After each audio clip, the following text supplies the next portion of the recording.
A theatre group in South Auckland is using classic English literature to break down negative stereotypes surrounding Maori and Pasifika people. The Black Friars Theatre Company is made up mainly of Pasifika young adults who for the last 10 years have been retelling Shakespeare plays within a Polynesian context. Indira Stewart checked out their play Macbeth, which is currently showing at the Maori Arts Centre.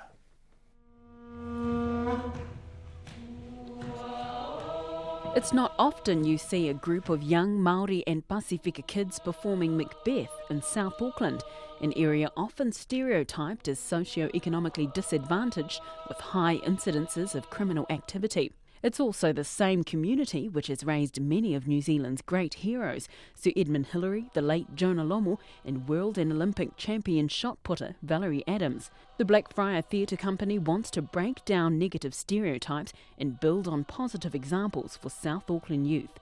Their mission statement includes retelling classic literature in a way that's relevant to their community. We have a particular focus on restoring the classics. Our particular commitment is to South Auckland and to Pasifika. That's Michelle Johansson, who co-directs Macbeth alongside Billy Revel. Mr. Revel says they've been challenging stereotypes since they began. When we first started out, people kind of said that Pasifika people couldn't do Shakespeare, and so when we first set out, we wanted to prove them wrong because Shakespeare was something that we were interested in. Mr. Revel says they want Pasifika people to understand that Shakespeare's themes are universal. Within the past, we've done Othello, that dealt with a lot of kind of jealousy and stuff like that. We've done Merchant of Venice, and so it's sort of finding a way in for our young people as well, making it relevant and accessible to them.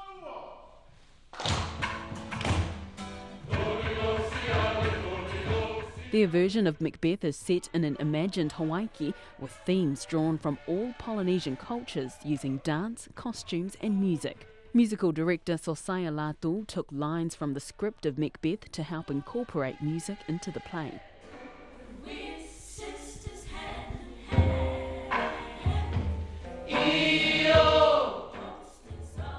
I sort of grabbed a lot of Pacific refrains, just some real common ones that everybody knows, and just trying to weave that into the music and that as well. I think it's the way we Pasifika people tend to tell our stories, through music and dance. The play is self-funded with a cast of volunteers who auditioned from within the local community. The youngest actor is only 5 years old, and the three witches, who represent different island nations, are played by school students aged between 15 and 16 years old. Michelle Johansson says the process is something special. We've got 50 people in cast and crew, and that's a pretty incredible amount, and just to be part of the rehearsal process even leading up to it, and just sitting in a place in Otara where there's all these Pasifika people sitting around doing Shakespeare in their own time, off their own back, and bringing it. It's a bit of magic. Among the theatre company's activities, they've written and produced shows for the New Zealand International Comedy Festival and the Auckland Fringe Festival. But offstage, they're also social activists working in churches and communities, addressing youth suicide, as well as holding workshops for teachers and students around the Pacific region.